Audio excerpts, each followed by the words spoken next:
5 versets. Dans le livre de la Genèse, chapitre 2, le verset 18, le verset 22, le verset 24. Mais je vais vous le faire afficher parce que je vais le lire ce matin avec vous dans la nouvelle version français courant. Et avant que nous lisions ce texte, je veux saluer les frères et les sœurs et amis qui nous rejoignent en ligne ce matin et qu'ils puissent ainsi, eux aussi, être bénis par ce que nous allons apporter maintenant. Voici donc ce texte que je vous invite à lire avec moi. Et je le répète, donc j'ai pris la nouvelle version français courant. Le Seigneur se dit, il n'est pas bon que l'être humain soit seul. Je lui ferai un vis-à-vis qui lui corresponde, capable de le secourir. Le Seigneur Dieu fit tomber l'homme dans un profond sommeil. Il prit un de ses côtés et fit une femme qu'il conduisit à l'homme. Celui-ci s'écria « Ah, cette fois, voici quelqu'un qui est plus que tout autre, du même sang que moi. Amen. » Ayons un temps de prière. Mon Seigneur et mon Dieu, nous avons ouvert ta parole. Mon Dieu, et cette parole est pour nous, Seigneur, pour nous instruire, pour nous donner aussi, mon Dieu, une ordre de marche pour ta gloire et ton honneur. Et que ce matin, Seigneur, en effet, mon Dieu, à cette écoute, nous puissions nous laisser guider par toi. Bénis mon frère et ma sœur ce matin et tu m'aides, mon Dieu, à pouvoir apporter ce que tu as mis sur mon cœur pour eux et pour moi. Merci Seigneur et sois glorifié Seigneur. Amen. Alors qu'au chapitre 1er de la Genèse, à chaque étape de la création, que chaque étape se soldait par ce constat de Dieu que tout était bon. Après la création de l'homme, il en est tout autrement. Dieu disant, il n'est pas bon que l'être humain soit seul. Alors, nous avons lu le texte et le texte nous dit que Dieu va former une femme, qu'il va l'amener à l'homme pour qu'elle soit un vis-à-vis qui lui corresponde, capable de le secourir. Alors c'est vrai que ce texte, en général, nous le lisons lors des mariages parce que c'en est la réalisation première. Mais dans notre méditation, est-ce que ce texte ne peut pas nous faire réaliser, nous faire prendre conscience du fait que dans la vie chrétienne, dans l'Église et dans l'œuvre de Dieu, il n'est pas bon que l'être humain soit seul. L'Église, cette famille spirituelle, je vous rappelle que c'est là un des points de cette vision que nous aimons vous partager.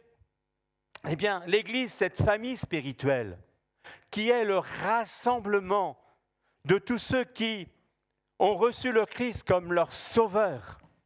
L'Église, cette famille, elle n'est pas une institution humaine, mais l'Église a été voulue et formée par Dieu lui-même. C'est Jésus qui a dit « Je bâtirai mon Église ». Il n'a pas dit « Je bâtirai l'Église ». Il a dit « mon Église ». Aux dirigeants de l'Église d'Éphèse, l'apôtre Paul dira ceci, ce texte que nous trouvons dans les Actes. « Prenez donc garde à tout le troupeau sur lequel le Saint-Esprit vous a établi évêque. » Alors attention, je fais une petite parenthèse, il ne s'agit pas un grade dans la prêtrise. Hein. Parce que le mot évêque, en grec, ça veut dire surveillant.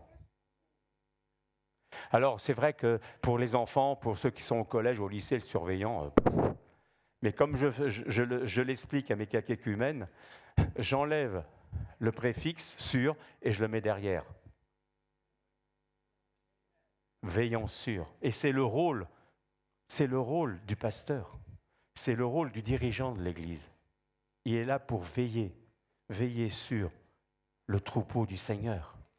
Il nous est dit qu'il devra, nous sommes invités les uns les autres à avoir du respect pour eux parce que, nous est-il dit, ils veillent sur votre âme dont ils devront rendre compte. Oui, vous a établi évêque pour paître, pour conduire, pour nourrir, pour prendre soin, pour paître l'Église de Dieu qu'il s'est acquise par son propre sang. L'Église, ce n'est pas une institution humaine, mais l'Église a été voulue de Dieu, dans toute sa sagesse. Alors, réalisant cela pour son épanouissement, oui, il n'est pas bon que le racheté soit seul. Pourquoi ? Eh bien, simplement parce que je suis, vous êtes, nous sommes complémentaires de l'autre. Nous sommes, je suis, vous êtes, nous sommes complémentaires de cet autre que Dieu, dans sa sagesse, a placé à notre côté. L'apôtre Pierre dira, comme de bons dispensateurs des diverses grâces de Dieu, que chacun de vous mette au service des autres le don qu'il a reçu. Vous savez que je fais dans les chants équipe avec Caroline. Alors là, je veux dire, pour moi, pour le rythme...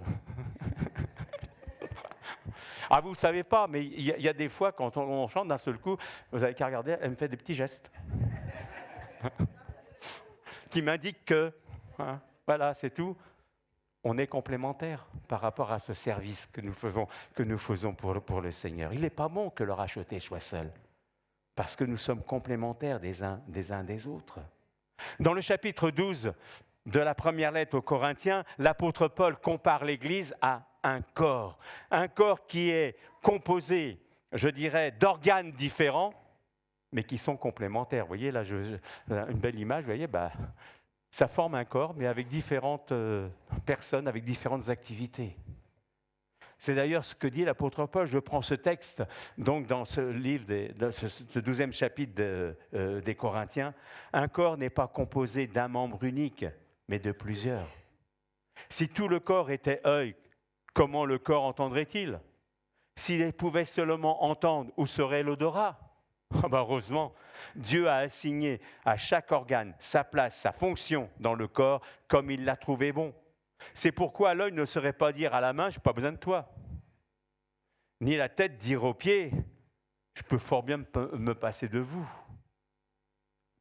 Vous, dit-il, vous constituez ensemble le corps du Christ.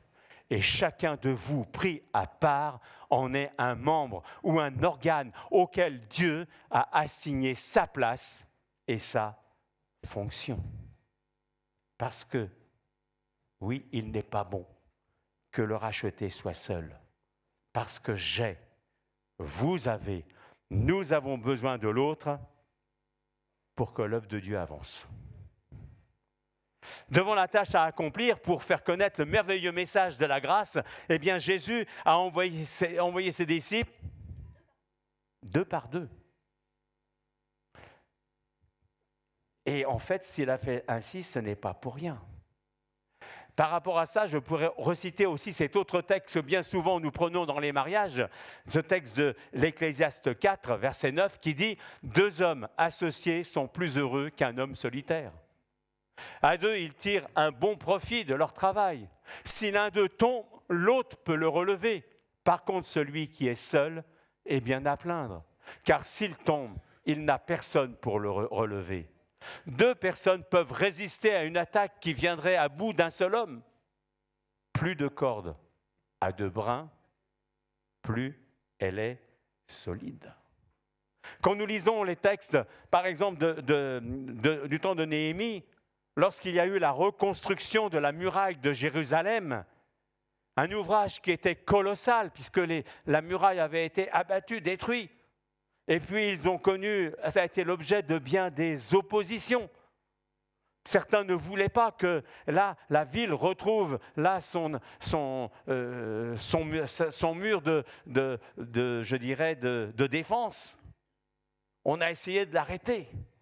Mais pourtant, devant ce travail colossal, eh bien, la muraille a été reconstruite en 52 jours. Car tout le peuple, hommes, femmes, de conditions sociales différentes, côte à côte, se sont mis à l'œuvre pour reconstruire pour faire cette œuvre pour la gloire de Dieu. Oui, mon frère, ma sœur, il n'est pas bon que le racheté soit seul. Il n'est pas bon que je sois seul. Il n'est pas bon que tu sois seul parce que vous avez, nous avons besoin de l'autre parce que nous ne sommes pas sensibilisés aux mêmes besoins. L'apôtre Paul disait ceci dans Philippiens 4. N'entretenez aucun souci, mais en toute situation, exposez vos besoins et vos souhaits à Dieu en les lui faisant connaître dans vos prières. Mon frère, ma sœur, étant d'origine et de nature différente, nous ne sommes pas sensibilisés les uns et les autres aux mêmes besoins. Certains, seront sensibilisés par le besoin des jeunes. D'autres, par le besoin des enfants. D'autres pour la situation des personnes âgées. D'autres, ce sera pour la situation des couples. D'autres seront la situation de telle classe sociale, des démunis. D'autres, des besoins de l'Église pour son perfectionnement, pour son agrandissement, pour son rayonnement. D'autres pour la mission. Parce que l'œuvre de Dieu est multiple, mais unie dans la prière. Nous intercéderons pour l'ensemble de l'œuvre de Dieu. Nous intercéderons pour l'ensemble de l'œuvre de Dieu, intercéderons pour l'ensemble des besoins de l'œuvre de Dieu. Il n'est pas bon que le racheté soit seul parce que vous avez, nous avons besoin de l'autre parce que justement, on ne peut pas tout faire. Vous voyez, dans la photo, le pauvre homme au milieu de son bureau, il est là, il ne sait plus quoi faire. Mais, vous voyez, il y en a d'autres qui arrivent pour lui dire, t'inquiète pas, on est là. Parce que, voyez-vous, vouloir faire ainsi, non seulement on est débordé, mais on se fatigue, et en plus, on bâcle le travail. Voyez-vous, si les apôtres, à un moment donné, on fait désigner des diacres. C'est, nous dit Acte 6, parce qu'ils ont fait ce constat, qu'il ne serait pas juste que nous cessions de prêcher la parole de Dieu pour nous occuper des repas. C'est pourquoi, frères, choisissez parmi vous 7 hommes de bonne réputation, remplis du Saint-Esprit et de sagesse. Remarquez que même pour une tâche matérielle, on demande des qualifications spirituelles. Et que nous les chargerons de ce travail. Nous pourrons ainsi continuer à donner tout notre temps à la prière et à la tâche de la prédication. Oui, Dieu est sage. Dieu est sage lorsqu'il dit « Il n'est pas bon que l'être humain soit seul. Je vais lui faire un vis-à-vis qui lui correspond, capable de le secourir. » Mais pour que cela se fasse, il faut aussi, pour cela, que nous réalisions le besoin et la nécessité de cette aide de cet autre. Et pour cela, c'est considérant l'autre comme étant au-dessus de nous-mêmes, afin d'apprendre de lui, de travailler avec lui. Parce qu'il y en a, voyez-vous, alors ils savent tout, alors on ne peut rien leur apprendre. Et c'est eux qui commandent le truc. Mais non, puisque pour être ensemble, de travailler avec l'autre, d'œuvrer avec l'autre pour la seule gloire de Dieu. L'apôtre Paul disait dans sa lettre aux Romains, en Philippiens chapitre 2, verset 2, il disait « Rendez ma joie parfaite, ayant un même sentiment, un même amour, une même âme, une même pensée. Ne faites rien par esprit de parti ou par vaine gloire, mais que l'humilité vous fasse regarder les autres comme étant au-dessus de vous-même. Que chacun de vous, au lieu de considérer ses propres intérêts, considère aussi ceux des autres. Ayez les sentiments qui étaient en Jésus-Christ. » Parlant encore du service pour Dieu, l'apôtre Paul dira dans Romains 12, verset 5, « Nous tous qui sommes en communion avec le Christ, malgré notre pluralité, nous ne formons ensemble qu'un seul corps. Individuellement, chacun a besoin de tous pour être complet. nous sommes mutuellement interdépendants. En effet, comme les organes entre eux, nos fonctions nous lient les uns aux autres. C'est marrant, hein, voyez-vous, que aussi bien dans plusieurs textes de la parole de Dieu, on revient à cette image du corps, où les organes qui ont des actions différentes ont besoin des uns et des autres pour accomplir ce que la tête demande de faire. Et dans l'Église, la tête, c'est Jésus-Christ. Il n'est pas bon, en effet, que le racheté soit seul, parce que vous avez, nous avons besoin de l'autre pour être encouragés. Encouragés parce que la vie chrétienne, le service pour Dieu, ce n'est pas toujours facile. Ce n'est pas un long fleuve tranquille. Il y aura des temps de lassitude. Il y aura des temps de découragement. Et nous avons besoin de l'autre pour être encouragés, soutenus, fortifiés, portés, afin d'aller jusqu'au bout de la course. Rappelez-vous le soutien que Moïse a reçu par Aaron et Hur lorsqu'il y avait le combat contre Amalek. Et nous lisons ce texte qui nous dit dans Exode 17 que les mains de Moïse étaient fatiguées parce que Moïse était là alors que Josué était dans la plaine en train de combattre. Moïse était sur la montagne avec le bâton de Dieu élevé. Ce bâton qui rappelait tout simplement la puissance de Dieu.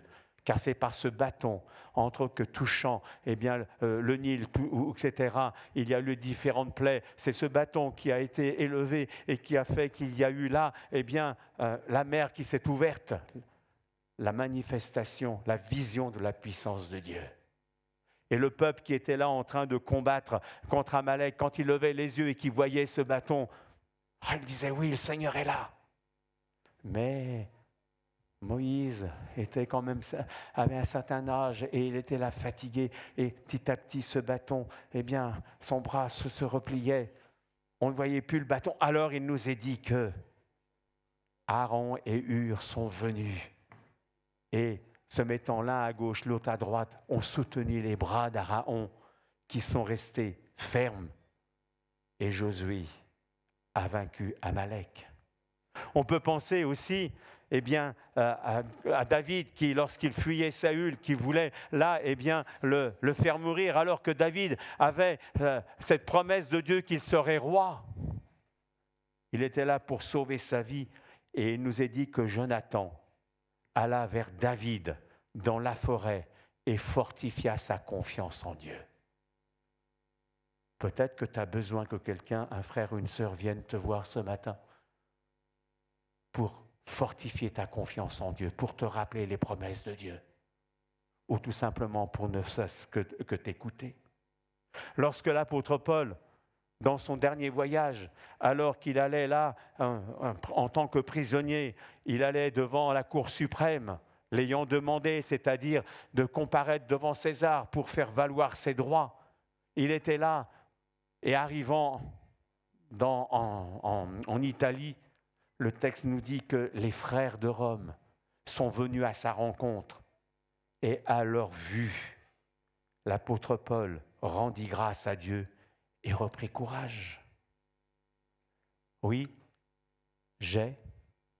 vous avez, nous avons besoin de l'autre, de notre sœur, notre frère en la foi, pour dans nos besoins prier avec et pour nous. L'apôtre Paul nous le dit dans Éphésiens, de faire en tout temps de prier pour tous les saints. C'est ce que vous êtes. Vous êtes tous saints en Jésus-Christ. Pas besoin que quelqu'un vienne vous dire, vous êtes saints, vous le savez. Hébreux 10 nous dit que nous sommes sanctifiés une fois pour toutes par l'offrande du corps de Jésus-Christ. Quand je discutais avec mes catéchumènes, justement, ils m'ont fait une remarque. Il y a un chant qui, voyez-vous, il y en a une qui m'a dit, oui, mais là, il y a un problème, puisqu'il y a un chant où on chante « Rends-nous plus saints, Seigneur ». Tu es saint par Jésus-Christ, par l'offrande du corps de Jésus-Christ. Tu n'as pas besoin de le réclamer davantage. Tu l'es, parce que Dieu t'a acquis à un prix immense. Oui, il n'est pas bon que le racheté soit seul. Parce que vous avez, et nous avons besoin de l'autre pour rester dans la foi.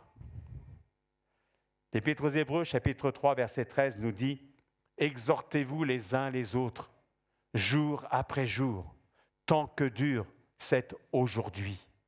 Encouragez-vous à rester ferme dans la foi, afin que personne d'entre vous ne se laisse séduire par le miroitement trompeur du péché et n'endurcisse pas son cœur contre l'appel de Dieu. » Oui, mon frère, ma sœur, nous n'avons pas toute la sagesse en nous. Et nous pouvons nous tromper et prendre de mauvaises voies, guidés par notre seule réflexion, notre seule vision des choses, et nous écarter du chemin de Dieu. Lorsque Pierre est venu à Antioche, à l'église d'Antioche, Galates 2,14 nous dit que Paul, voyant que Pierre ne marchait pas droit selon la vérité de l'Évangile, va le reprendre sur sa conduite.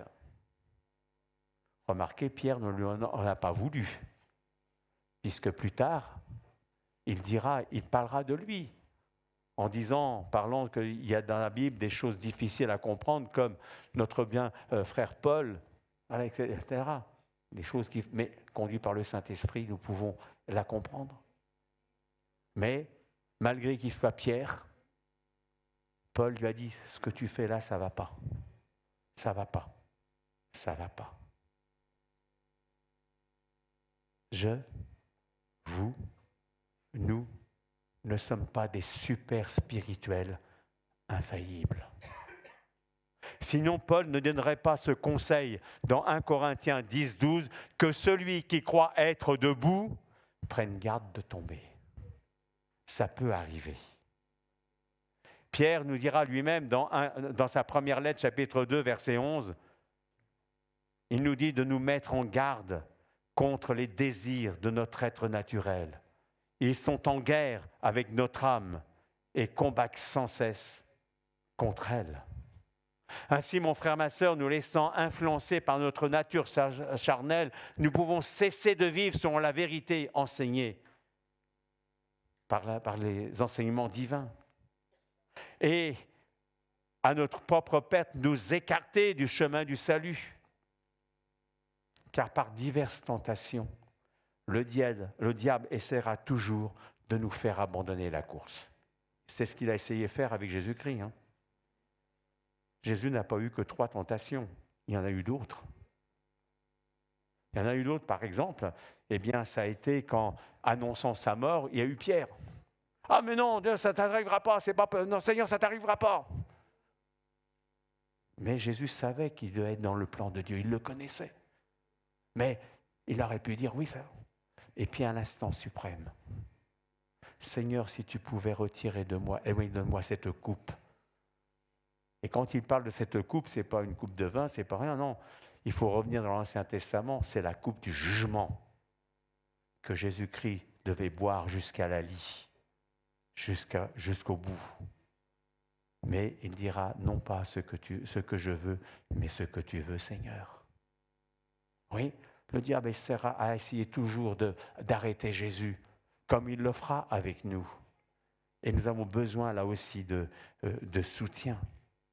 Mais voyez-vous, des fois, on peut aussi, dans notre cheminement, prendre un mauvais chemin. Mais grâce à l'interpellation d'un frère ou d'une sœur, qui, voyant notre glissade, va venir nous parler. C'est ce que l'apôtre Jacques nous dit aussi au chapitre 5 de son livre. « Mes frères, si l'un de vous s'égare en s'écartant de la vérité et qu'un autre le ramène, sur le bon chemin, sachez que celui qui parvient à ramener un pécheur de la voie où il se perdait sauvera son âme de la mort et permettra le pardon d'un grand nombre de péchés. » Regardez et voir notre frère et notre sœur, parce que nous formons un corps.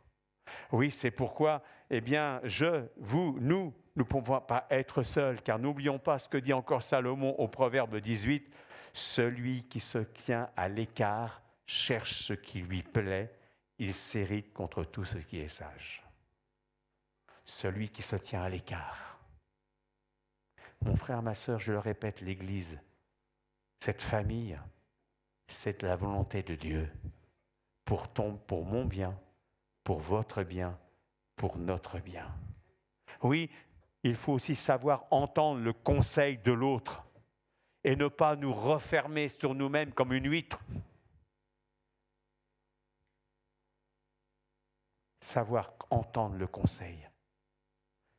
Les dons de l'esprit, que c'est le don de la parole de sagesse, la parole de connaissance, la prophétie, sont donnés pour l'édification de l'Église, pour la construction de l'Église, pour l'édification du frère et de la sœur au milieu duquel le Seigneur t'a placé. L'édification de ce frère ou de cette sœur que Dieu aime autant que toi. Oui, il n'est pas bon que le rejeté soit seul. Alors ce matin et dans les jours qui viennent et chaque jour, que nous puissions, que notre prière soit de dire merci, merci à notre Dieu pour cet autre semblable à moi, pour ce frère, pour cette sœur à la foi, avec lequel tu m'as placé, pour m'aider, m'encourager à accomplir jusqu'au bout ton œuvre d'édification. Cet autre qui en Jésus-Christ est mon frère et ma sœur, que je dois aimer comme Dieu m'a aimé.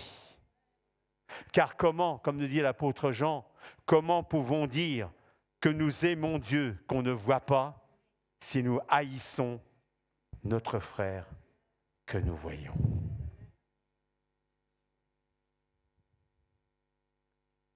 Oui, merci pour ce frère, merci pour cette sœur en Christ que je dois servir, que je dois aider comme nous aimerions qu'on le fasse pour nous-mêmes, comme le dira Jésus dans cette parole du sermon sur la montagne que vous trouvez dans Matthieu 7, verset 12, « Tout ce que vous voulez que les hommes fassent pour vous, faites-le de même pour eux. » Et si vous comprenez bien le texte et la forme de cet écrit, avant même qu'ils le fassent, faites-le.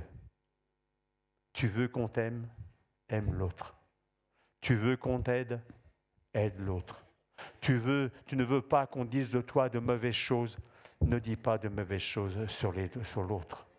Tu ne veux pas qu'en fait on dise des racontards sur toi, ne dis pas des racontards sur l'autre. Tout ce que tu veux qu'on fasse pour toi, fais-le pour l'autre, parce que tu ne peux pas vivre seul. Oui, que nous puissions les uns et les autres dire à notre Seigneur, « Oui Seigneur, pour ta gloire et mon bien, je veux œuvrer. Je veux œuvrer avec mes sœurs et mes frères dans la foi, parmi lesquels tu m'as placé. Car oui, je le reconnais, il n'est pas bon, ni pour eux, ni pour moi, que nous soyons seuls pour te servir et suivre ton chemin. Amen. » Mon Seigneur et mon Dieu, je te remercie encore pour ta parole de ce matin. Et Seigneur, mon Dieu Père, encore que nous puissions te dire merci parce que tu ne nous as pas laissés orphelins. Mais Seigneur, tu nous as placés, Seigneur mon Dieu, au milieu de sœurs et de frères. Oh, ils ne sont pas parfaits, mais je ne suis pas parfait. Mais Seigneur, mon Dieu Père, ensemble, nous soutenant ensemble, nous pourrons aller jusqu'au bout de la course. Nous pourrons alors être là au moment où tu viendras chercher ta famille que nous formons sur ce monde entier. Qu'à toi louange et gloire te reviennent, mon Seigneur et mon Dieu. Amen.